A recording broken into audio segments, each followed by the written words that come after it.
ये उस 100 दिन पूरा करने से पहले किसी मीडिया मंच पर सीधा उद्बोधन योगी जी का होने वाला है। योगी जी, आपका आभार। एक बात और मैं कहूंगा कि पांचजन्य का जुड़ाव वो समाज की उस धड़कन को परखने के लिए है। उसके कारण है कि जो समाज के मन में है वो पांचजन्य की कलम में है। और इस शक्ति को जो लोग समझते हैं कि पांचजन्य किस स्पष्टता से लेता है, उसमें से योगी जी एक मुख्यमंत्री है। जब उत्तर प्रदेश में बहुत सारे लोगों को लग रहा था कि ये होगा कि वो होगा, रेस बराबर की है, साइकिल आगे निकल सकती है, मगर उस समय पर पांचजन्य ने बहुत सारे सर्वेक्षणों को लेकर अपने सर्वेक्षण कराकर जमीन पर अध्ययन करते हुए और जो जो काम हुए हैं ताल ठोक कर एक अंक निकाला था।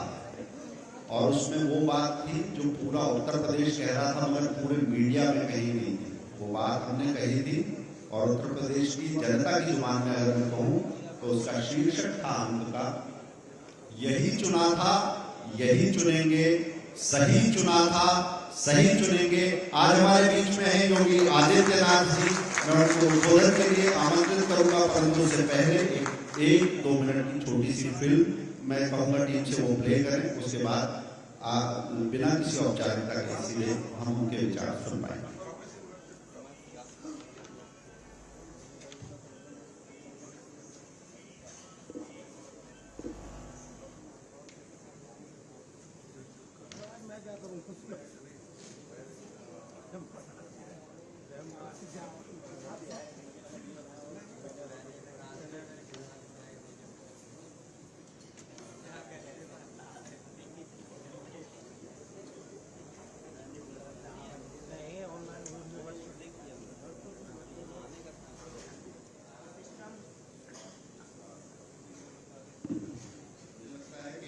तकनीकी टीम के साथ वीडियो में कुछ दिक्कत है। मैं सीधा आग्रह करूंगा मुख्यमंत्री जी को उद्बोधन के लिए। मुख्यमंत्री योगी आदित्यनाथ जी साप्ताहिक पांचजन्य के द्वारा आयोजित मीडिया कॉन्क्लेव के आज के इस कार्यक्रम में दिल्ली में उपस्थित पांचजन्य के संपादक क्षितिज शंकर जी, लखनऊ में मेरे साथ उपस्थित उनके सहयोगी सुशील नायक जी, सभी उपस्थित महानुभाव, मैं सबसे पहले पांचजन्य साप्ताहिक को एक सफल यात्रा के लिए हृदय से बधाई देता हूं। यह हम सबका सौभाग्य है कि जब देश अपनी आजादी के अमृत महोत्सव को मनाने और भव्यता पूर्वक उसे आयोजित करने की तैयारी कर रहा है, उस समय पांचजन्य साप्ताहिक अपने अमृत महोत्सव वर्ष में प्रवेश कर रहा है।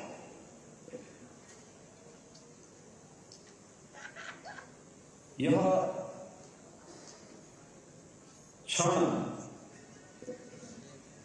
हर एक व्यक्ति, संस्था या पत्र पत्रिका के सामने नहीं आती है। एक दुर्लभ क्षण होता है और एक दुर्लभ क्षण इसलिए भी प्राप्त हुआ है क्योंकि जिन मनीषियों का, जिन राष्ट्र ऋषियों का आशीर्वाद और मार्गदर्शन पांचजन्य जैसे राष्ट्रीय साप्ताहिक को प्राप्त हुआ है, उनमें सदैव भावराव देवव्रत जी, पंडित दीनदयाल उपाध्याय जी, और जिनकी लेखनी के माध्यम से पांचजन्य ने एक नई ऊंचाइयां प्राप्त की, ऐसे पूर्व प्रधानमंत्री सर्वे अटल बिहारी वाजपेयी जी जैसे राष्ट्रवासियों का आशीर्वाद जिस साप्ताहिक पत्रिका को प्राप्त होता रहा हुआ हो, उसका जीवन यशस्वी होगा, इसमें कोई संदेह होना ही नहीं चाहिए। 5 जनवरी से मेरा परिचय बहुत पुराना है। विद्यार्थी परिषद के कार्यकाल के दौरान ही हम लोगों ने अपने विद्यार्थी जीवन में ही 5 जनवरी की इस साप्ताहिक पत्रिका को पढ़ने, राम जन्मभूमि आंदोलन में इसमें जो आलेख प्रकाशित होते थे, उस आलेख को वितरण करने, उसकी फोटोकॉपी उपलब्ध करवाने, अधिक से अधिक लोगों तक वो पहुंच सके, इसके बारे में उस कालखंड में हम लोग कार्य करते थे। विपरीत परिस्थितियों में कैसे कार्य करना है, यह जज्बा भी 5 जनवरी ने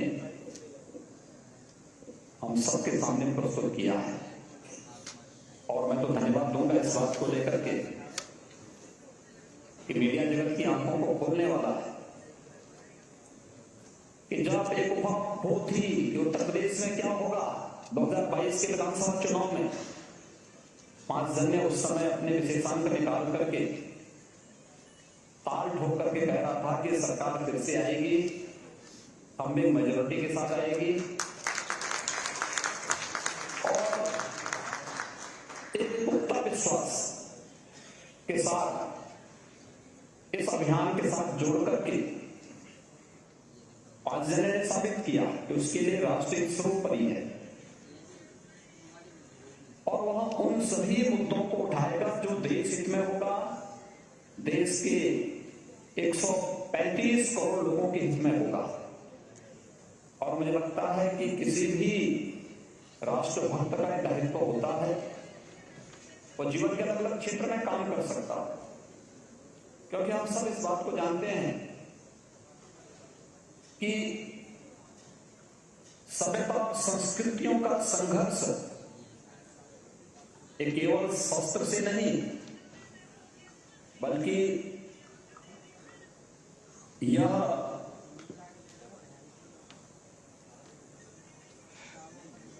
अदृश्य रूप से संस्कृतियों पर प्रभाव करके भी होता है। जो लोग आज के दिन पर इस बात को जानते हैं कि भारत को एक गुलाम नहीं बना सकते, भारत की सेना का मुकाबला नहीं कर सकते, वे छद्म रूप से हम पर प्रहार करते हैं और छद्म रूप में उनका प्रभाव अनेक अवसरों पर आप देख सकते हैं। लेकिन उन सभी स्थितियों में 5 जन ने सदैव एक प्रहरी के रूप में खड़ा होकर के संकनाद करता हुआ दिखाई देता है। हमेशा भी उन दुष्प्रवृत्तियों के खिलाफ जो समाज विरोधी हैं, राष्ट्र विरोधी हैं, विकास विरोधी हैं, उन सभी को पूरी तरह एक्सपोज करने का कार्य और सही तथ्यों के साथ अपनी बात को सामान्य मानविकी के सामने रखने में 5 जन ने कभी भी संकोच नहीं किया। और इसलिए जब आज ये मीडिया कॉन्क्लेव दिल्ली में आयोजित हुआ है, मुझे भी इस कार्यक्रम में भाग लेना था, मेरी हार्दिक इच्छा भी थी, लेकिन उत्तर प्रदेश विधानसभा नई गठित हुई है और नई गठन के बाद हमारा बजट सेशन कल से प्रारंभ हो रहा है। आज प्रातःकालीन सत्र में दलीय नेताओं की बैठक के बाद अभी विधानमंडल दल की बैठक इस सत्र के तत्काल बाद होने जा रही है और उस दलीय नेताओं की बैठक में मुझे रहना था। इस कॉन्क्लेव के ठीक पहले मैं भारतीय जनता पार्टी और सहयोगी दलों के जो व्हिप और चीफ व्हिप थे, इन सब के साथ मेरी एक बैठक चल रही थी, क्योंकि कल से राज्यपाल जी के भाषण से कार्यक्रम प्रारंभ होगा और फिर बजट सत्र के साथ पूरे 1 वर्ष का बजट राज्य सरकार का विधानसभा में प्रस्तुत होना है। इसलिए इस कार्यक्रम के साथ मैं हृदय से इच्छा रखते हुए भी प्रत्यक्ष रूप से 5 जन के मीडिया कॉन्क्लेव में दिल्ली में उपस्थित नहीं हो पाया, मुझे इसका हार्दिक खेद है। लेकिन मित्रों, जो एक सकारात्मक ऊर्जा पांचजन्य ऑर्गेनाइजर ने सदैव देश को दिया, देश की राष्ट्रवादी शक्तियों को दिया। वह हमें उन दृश्य और अदृश्य शक्तियों से जो छद्म रूप से हमारी सभ्यता और संस्कृति पर हमला करने की कुदृष्टि रखते हैं, उससे हमें सचेत होने और उससे लड़ने की एक नई ऊर्जा भी प्राप्त होती है। उत्तर प्रदेश देश की आबादी की सबसे बड़ा राज्य तो है ही, लेकिन साथ साथ उत्तर प्रदेश की जब हम बात करते हैं तो उत्तर प्रदेश देश की आत्मा भी है, देश का हृदय स्थल भी है। उत्तर प्रदेश जैसे राज्य में, जिस राज्य में भगवान राम पैदा हुए हो, जिस राज्य को एक गौरव प्राप्त हुआ हो कि वहां भगवान श्री कृष्ण जन्म ले और अपनी लीला का प्रदर्शन भी करे, उत्तर प्रदेश ही वह राज्य है जहां बाबा विश्वनाथ की कृपा बरसती है और दुनिया की सबसे प्राचीन नगरी काशी इसी उत्तर प्रदेश में। और यही नहीं, दुनिया की सबसे पवित्र नदी जो देवतुल्य है, मां गंगा और यमुना का आशीर्वाद भी उत्तर प्रदेश को प्राप्त होता है और प्रयागराज में दोनों का मिलन भी होता है। दुनिया का सबसे बड़ा आध्यात्मिक और सांस्कृतिक आयोजन कुंभ इन प्रयागराज में ही आयोजित होता है, अनेक शक्तिपीठों का स्थल। अगर हम पर्यटन की दृष्टि से देखें तो प्रधानमंत्री मोदी जी की रामायण सर्किट का केंद्र बिंदु, बौद्ध सर्किट का केंद्र बिंदु, आध्यात्मिक सर्किट का केंद्र बिंदु उत्तर प्रदेश है। और हम सबका सौभाग्य है कि उत्तर प्रदेश में हम लोगों को यहां की जनता जनार्दन की सेवा का अवसर भारतीय जनता पार्टी के साथ मिलकर के करने का सौभाग्य प्राप्त हो रहा है। मित्रों, साथ इसी उत्तर प्रदेश में 5 वर्ष पहले आप लोग देखते थे, उत्तर प्रदेश लोग ये मानते थे कि उत्तर प्रदेश देश के विकास का बैरियर है, यानी विकास में बाधा करने वाला राज्य है। लेकिन विगत 5 वर्षों के अंदर एक राष्ट्रवादी सोच की, एक ईमानदार सरकार प्रधानमंत्री मोदी जी के मार्गदर्शन और नेतृत्व में कैसे परिणाम दे सकती है। विगत 5 वर्ष के अंदर देश की लगभग 4 दर्जन ऐसी योजनाएं जिनमें उत्तर प्रदेश का पहले 2017 के पहले कोई स्थान नहीं था, आज उत्तर प्रदेश नंबर 1 पर उन सभी योजनाओं में आगे चल रहा है। यही नहीं, 2012 से 17 के बीच यही उत्तर प्रदेश था जिसमें 700 से बड़े दंगे हुए थे। महीनों तक उत्तर प्रदेश में कभी मुजफ्फरनगर, कभी बरेली, कभी मुरादाबाद, कभी मेरठ, कभी बुलंदशहर, कभी कानपुर, कभी लखनऊ, कभी अयोध्या, फैजाबाद में महीनों तक कर्फ्यू लगा था। लेकिन विगत 5 वर्ष के अंदर आपने देखा होगा कि विगत 5 वर्ष के अंदर उत्तर प्रदेश में कोई दंगा नहीं हुआ। और न केवल उत्तर प्रदेश के अंदर प्रत्येक नागरिक अपने आप को सुरक्षित महसूस कर रहा है, बल्कि उत्तर प्रदेश के अंदर माताएं, बहनें, खासतौर पर बेटियां अपने आप को सुरक्षित महसूस कर रही हैं। और ये कानून राजमार्ग के दौरान आपने देखा होगा कि आधी आबादी ने जाति मत मजहब से ऊपर उठकर के भारतीय जनता पार्टी के पक्ष में अपना समर्थन दिया और नई सरकार का गठन किया। नई सरकार का गठन होने के बाद आपने ये भी देखा होगा, रामनवमी के अवसर पर देश के कुछ राज्यों में दंगे हुए। विधानसभा चुनाव के बाद देश के अंदर तमाम राज्यों का इतिहास है कि चुनाव के बाद सरकार के गठन होने के बाद भीषण दंगे हुए, राजनीतिक विद्वेष की भावना से तमाम राजनीतिक दलों के और भारतीय जनता पार्टी के कार्यकर्ताओं को निशाना बनाया गया। सैकड़ों कार्यकर्ताओं की निर्मम हत्या होती है। लेकिन उत्तर प्रदेश देश की आबादी का सबसे बड़ा राज्य है, 25 करोड़ की आबादी का राज्य है। विधानसभा चुनाव में और विधानसभा चुनाव के बाद कोई दंगा नहीं हुआ। सरकार गठन होने के बाद रामनवमी का आयोजन भव्यता के साथ संपन्न हुआ। कोई दंगा नहीं, कोई विवाद नहीं।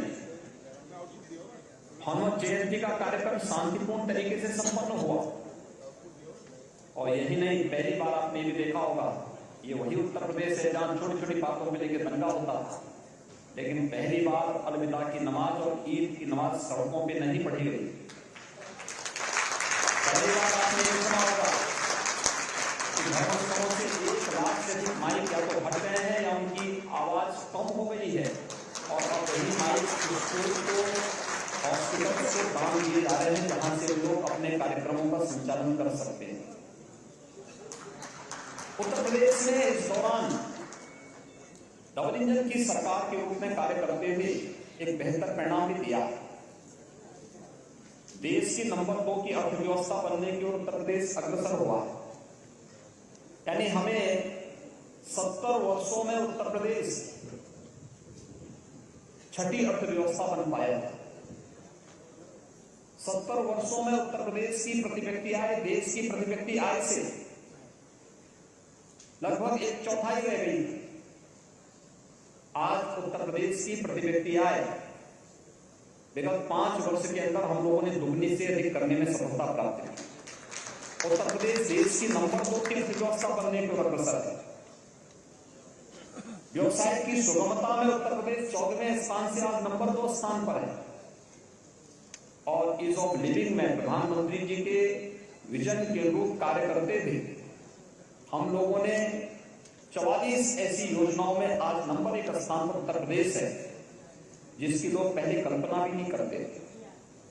आज इंफ्रास्ट्रक्चर डेवलपमेंट के सर्वाधिक कार्य उत्तर प्रदेश में हो रहे हैं। और उत्तर प्रदेश आज एक्सप्रेस वे के रूप में भी जाना जाने वाला प्रदेश।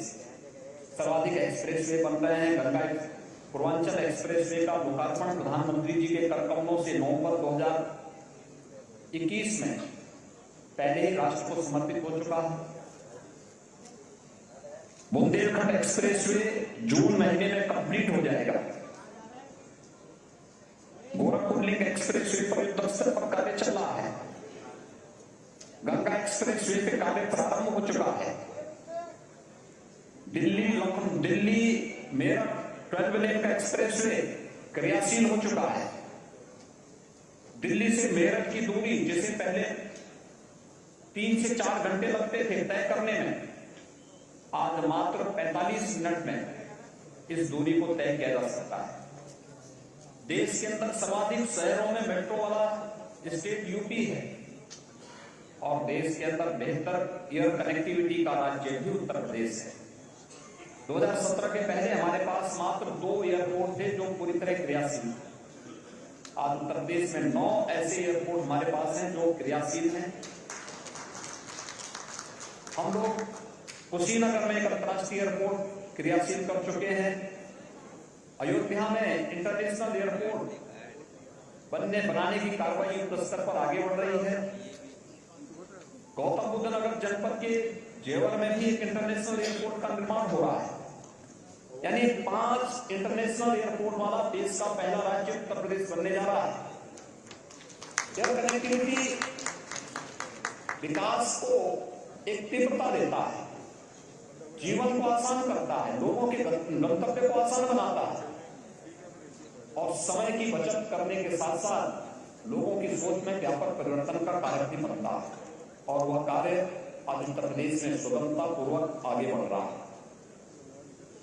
उत्तर प्रदेश खाद्यान्न उत्पादन में वर्तमान में देश में अग्रणी स्थान पर है। कोरोना कालखंड में उत्तर प्रदेश के मॉडल का देश और दुनिया में चर्चा हुई। सबसे बड़ी आबादी, लेकिन कोविड पॉजिटिविटी रेट सबसे कम, मृत्यु दर सबसे कम, सबसे अधिक टेस्ट करने वाला, सबसे अधिक वैक्सीन देने वाला राज्य और विपरीत परिस्थितियों में भी लड़ने की क्षमता रखने वाला राज्य। अगर कहीं किसी राज्य ने उत्तर प्रदेश वासियों के साथ दुर्व्यवहार किया, वे वहां से उत्तर प्रदेश की तरफ आए, तो हम लोग उनकी आवभगत के लिए बॉर्डर पर खड़े थे। भारत सरकार हमें मदद कर रही थी और हम लोग उन्हें सबको उनके घरों तक पहुंचाने में हमें मदद मिली। ऐसे ही अन्य तमाम कार्य हम लोगों ने समयबद्ध ढंग से आगे बढ़ाने का कार्य किया। उत्तर प्रदेश में इस दौरान कई मॉडल हम लोगों ने खड़े किए। खासतौर पर 38 जिले हमारे ऐसे थे जो 2017 के पहले संचारी रोग से बुरी तरह प्रभावित थे। इंसेफ्लाइटिस से, डेंगू से, मलेरिया, कालाजार, चिकनगुनिया और ये तमाम प्रकार की बीमारियां थी, जिसके कारण हजारों बच्चों की मौतें, हजारों मौतें होती थी प्रतिवर्ष। आज मुझे बताते हुए प्रसन्नता है कि इन मासूम बच्चों की जान को सरकार की प्रबंधन ने बचाने में सफलता प्राप्त की। आज इंसेफ्लाइटिस पूरी तरह नियंत्रण में है, डेंगू नियंत्रण में है, मलेरिया नियंत्रण में है, चिकनगुनिया, कालाजार, इन सब के उन्मूलन की दिशा में सरकार ने मजबूती से कदम आगे बढ़ाए। कोरोना प्रबंधन हमारा पहले से ही इसकी सराहना WHO, नीति आयोग जैसी प्रतिष्ठित संस्थाएं कर चुकी हैं। उत्तर प्रदेश में बाढ़ से 2017 के पहले हमारे 36 जनपद ऐसे थे जो संवेदनशील या अति संवेदनशील थे। हम लोगों ने उसका एक नया मॉडल दिया, नदियों को चैनलाइज करने, बाढ़ नियंत्रण के कार्य को समयबद्ध ढंग से आगे बढ़ाने। और आज मुझे बताते हुए प्रसन्नता है कि उत्तर प्रदेश में बाढ़ अब 3 से 4 जनपदों तक सीमित रह गई है। बहुत शीघ्र हम वहां उन जनपदों को भी बाढ़ से मुक्त करने के एक अस्थायी समाधान की ओर बढ़ रहे हैं। उत्तर प्रदेश के अंदर न केवल डेवलपमेंट में बल्कि हम लोगों ने विगत 5 वर्ष के अंदर यानी 70 वर्षों में जितना निवेश उत्तर प्रदेश में नहीं हुआ, हम लोगों ने उससे ज्यादा निवेश विगत 5 वर्ष के अंदर किया। और अभी 3 जून को प्रधानमंत्री जी को फिर हम लोग लखनऊ आमंत्रित कर रहे हैं। 75,000 करोड़ रुपए से अधिक के निजी निवेश के प्रस्ताव को हम जमीनी धरातल पर रखने की कार्रवाई को आगे बढ़ा रहे हैं। 3 लाख करोड़ रुपए से अधिक के निवेश को हम पहले ही प्रदेश के अंदर लागू कर चुके हैं। कोरोना कालखंड में जब लोग स्वयं की जान बचा करके कोरोना जैसी महामारी के सामने पूरी तरह पस्त हो चुके थे, तो उत्तर प्रदेश की 25 करोड़ जनता को बचाने के साथ प्रदेश में हम निवेश के बेहतर गंतव्य के रूप में भी काम कर रहे हैं। देश का पहला डिस्प्ले यूनिट चीन से लाने में हमें सफलता प्राप्त हुई कोरोना कालखंड में। उत्तर भारत का पहला डाटा सेंटर कोरोना कालखंड में हम लोग गौतम बुद्ध नगर जनपद में स्थापित कर रहे हैं। लगभग 65,000 करोड़ रुपए के निवेश के प्रस्ताव कोरोना कालखंड में हम लोगों ने उत्तर प्रदेश के अंदर लाने में हमें सफलता प्राप्त हुई। उत्तर प्रदेश ने अपने सभी कार्यक्रमों को इस दौरान प्रधानमंत्री मोदी जी के मार्गदर्शन और उनके नेतृत्व में आगे बढ़ाने का काम किया। और जो हमारी परंपरागत पहचान थी, हमारी सभ्यता, हमारी संस्कृति, हमारे मानवित्व, उन सबके लिए भी हमने काम किया। याद करिए, उत्तर प्रदेश में जब सरकार आई थी तो हमारी सरकार ने अवैध बूचड़खानों को पूरी तरह बंद किया, गौ तस्करी नहीं हुई।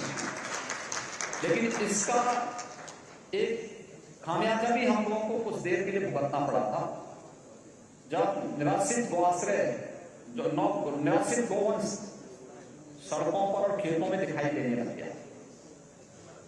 यानी वह पहले तस्करी के रास्ते गौ तस्कर उसे यहां से तस्करी के रास्ते बूचड़खाने में पहुंचा देते। हमने बूचड़खाने बंद किए, तस्करी बंद की, तो इन गौवंश को बचाने की चुनौती हमारे सामने है। हमने निवासित गौ आश्रय स्थल स्थापित किया। लगभग 5,600 से अधिक निवासित गौ आश्रय स्थल वर्तमान में हमारे पूरे प्रदेश में संचालित हो रहे हैं। और बड़ी पवित्रता के साथ इन कार्यक्रमों को आगे बढ़ाया गया। 9 लाख से अधिक गोवंश इस समय हमारे पास इन निवासित गोआश्रय स्थलों में, और अब तो प्रधानमंत्री मोदी जी के आशीर्वाद से हम इसको एक नया मॉडल खड़ा कर रहे हैं। वाराणसी में गोवर्धन योजना के अंतर्गत गाय के गोबर से सीएनजी बनाने की एक नई पद्धति को वहां आगे बढ़ा करके आसपास के गांवों से 1 रुपए पर किलो के हिसाब से ताजा गोबर खरीदा जा रहा है और गोवंश की रक्षा का भी कार्य किया जा रहा है। साथ साथ 3 प्रकार की योजनाएं जो राज्य सरकार स्वयं संचालित कर रही है। एक, जिस योजना के अंतर्गत राज्य सरकार निवासित गोआश्रय स्थल संचालित कर रही है। दूसरी योजना, जिसमें कोई भी किसान अगर अपने घर में 4 गोवंश तक रखता है, उसे 900 रुपए पर गोवंश हर माह राज्य सरकार के द्वारा दिया जा रहा है। तीसरी योजना, पोषण मिशन के अंतर्गत जो बच्चे कुपोषित हैं या जो माताएं कुपोषित हैं, उन्हें हम निवासित गोआश्रय स्थल से एक दुधारू गाय देते हैं, दूध देने वाली गाय देते हैं, और गाय के साथ साथ 900 रुपए हर माह उस परिवार को उपलब्ध कराया जाता है। यानी गोवंश की रक्षा करने के लिए वह सब कार्य उत्तर प्रदेश शासन के स्तर पर प्रारंभ हुए हैं। अब हम उसे ऊर्जा के साथ साथ प्राकृतिक खेती के साथ भी जोड़ने का कार्य कर रहे हैं, जिसके जैसे स्तर पर ट्रेनिंग के प्रोग्राम वर्तमान में राज्य के अंदर संचालित हो रहे हैं। मित्रों, ये हमारा सौभाग्य है कि देश के यशस्वी नेतृत्व के कारण आज अयोध्या में जो वर्षों से 500 वर्षों से तमन्ना थी हमारे पूर्वजों की कि भगवान राम का भव्य मंदिर बने, गुलामी के बंधनों से मुक्ति मिले, आज अयोध्या में वह दिन भी हम सब अपनी आंखों से देख रहे हैं। 5 महीने की लड़ाई का साक्षी रहा, नेतृत्व करता रहा। अयोध्या में भगवान राम का भव्य मंदिर के निर्माण का कार्यक्रम जिस युद्ध स्तर पर चल रहा है, पूरा देश और पूरी दुनिया का हर सनातन हिंदू धर्मावलंबी और हर भारतवासी उस पर गौरव की अनुभूति करता है। काशी में काशी विश्वनाथ धाम जिस भव्यता के साथ आपके सामने आया है, इस सबके सामने मथुरा, वृंदावन और ब्रज तीर्थ के विकास के लिए ब्रज तीर्थ विकास परिषद कार्य कर रहा है। चित्रकूट संवर रहा है। मां विंध्यवासिनी धाम एक नए ओज के साथ आदिशक्ति मां भगवती की कृपा का प्रसाद सबको वितरित कर रहा है। गंगा की अविरलता और निर्मलता नमामि गंगे परियोजना के माध्यम से देखते हुए बन रही है। सुख तीर्थ हो या नेमिष तीर्थ, इन सब के विकास के लिए कार्य योजना आगे बढ़ रही है। एक व्यवस्थित कार्य योजना बनाकर राज्य सरकार कार्य कर रही। मुख्यमंत्री पर्यटन संवर्धन योजना के अंतर्गत हर विधानसभा क्षेत्र में एक धर्मस्थल को उसके पौराणिक और ऐतिहासिक पहचान को बनाए रखते हुए उसकी नवीन काया के साथ प्रस्तुत करने का कार्य भी हुआ। 700 से ऐसे अधिक धर्मस्थलों का हम लोगों ने विगत 5 वर्ष के अंदर पुनरुद्धार किया। ये कार्यक्रम निरंतर आगे बढ़ रहे हैं। ये नया उत्तर प्रदेश है और नया उत्तर प्रदेश प्रधानमंत्री मोदी जी के नए भारत का नया उत्तर प्रदेश एक भारत श्रेष्ठ भारत की परिकल्पना में निरंतर सहभागी बनकर के हम आगे बढ़ाने का कार्य करेंगे। इस पूरे अभियान को आगे बढ़ाने का कार्य करेंगे। मुझे हार्दिक प्रसन्नता होती, मैं स्वयं इस अवसर पर प्रत्यक्ष रूप से 5 घंटे के इस मीडिया कॉन्फ्रेंस में दिल्ली में उपस्थित होता है, लेकिन यहाँ की संवैधानिक मर्यादाओं और बजट सत्र के शुभारंभ के अवसर पर राज्यपाल जी का कल ही अभिभाषण, कल प्रातःकाल ही दोनों सदनों में एक साथ होना है। उसमें व्यस्तता के कारण मैं आपके इस कार्यक्रम में प्रत्यक्ष रूप से उपस्थित नहीं हो पाया, लेकिन मैं 5 घंटे में देश जी को और उनकी पूरी टीम को इस बात के लिए आश्वस्त करता हूं कि 5 घंटे के इस पूरे अभियान में हमारा पूरा सहयोग होगा और जब भी आप कहेंगे हम हर प्रकार से इस कार्यक्रम को आगे बढ़ाने में पूरी मदद हमारी सरकार करेगी। मैं आपके इस पूरे कॉन्क्लेव के लिए, आपकी सकारात्मक ऊर्जा के लिए 5 जनवरी के द्वारा प्रदेश और देश के हित में किए जाने वाले इस अभियान के लिए आप सबको मैं हृदय से धन्यवाद देता हूं, आप सबका अभिनंदन करता हूं, इस पूरे अभियान के प्रति अपनी शुभकामनाएं भी देता हूं। मुझे पूरा विश्वास है कि जिन महामनीषियों की तप और ऊर्जा से आज 5 जनवरी इस नई ऊर्जा के साथ आगे बढ़ रहा है, अब हमें इसका डिजिटल फॉर्म भी देख करके बहुत प्रसन्नता होती है। 40 लाख से अधिक लोग एक साथ इस व्यूज के साथ जुड़ते हैं और इसे और अच्छे ढंग से आगे बढ़ाने की आवश्यकता है, क्योंकि लोगों के मन में 5 जनवरी के प्रति, ऑर्गेनाइजर के प्रति बहुत अच्छा भाव, बहुत सकारात्मक भाव। कहीं ना कहीं हम लोगों की कहीं कमी है कि हम लोग उन लोगों तक चाहते हुए भी उसको नहीं पहुंचा पा रहे। इसको और अच्छे ढंग से आगे बढ़ाने की आवश्यकता है। मैं इस विश्वास के साथ आपके इस पूरे कार्यक्रम के प्रति अपनी शुभकामनाएं देता हूं। आप सब जो भी वहां महानुभाव उपस्थित हुए हैं, मैं उन सबको भी इस अवसर पर अभिनंदन करता हूं। आप सबके प्रति मेरी शुभकामनाएं। धन्यवाद। जय हिंद। मुख्यमंत्री जी, आपके इस उद्बोधन के लिए और जितने तथ्य इसमें थे, जितने आंकड़े इसमें थे, जितनी तुलनाएं हम कर सकते थे, मुझे लगता है कि साक्षात्कार करते तो कुछ प्रश्नों में शायद इतनी बात नहीं निकलती जो इस समय की बाधा ने इसे एक सुअवसर में बदल दिया। आज हमारे उत्तर प्रदेश के ब्यूरो चीफ सुनील राय जी वहां पर हैं, तो मैं कहूंगा कि भारत प्रकाशन परिवार की ओर से आपको स्मृति चिन्ह देने के लिए सुनील जी आगे आए। वहां सुशासन है, सुराज है, हम रामराज का चित्र दे सकते थे, परंतु उत्तर प्रदेश लीला नगरी भी है, तो लीलाधर कृष्ण की ये मूर्ति आपके लिए। धन्यवाद मुख्यमंत्री जी, आपने आज अपने अति व्यस्त समय में से 5 जनवरी परिवार के लिए, ऑर्गेनाइजर के लिए, पूरे भारत प्रकाशन परिवार के लिए ये जो समय निकाला, ये अनमोल है हमारे लिए, ये था। धन्यवाद।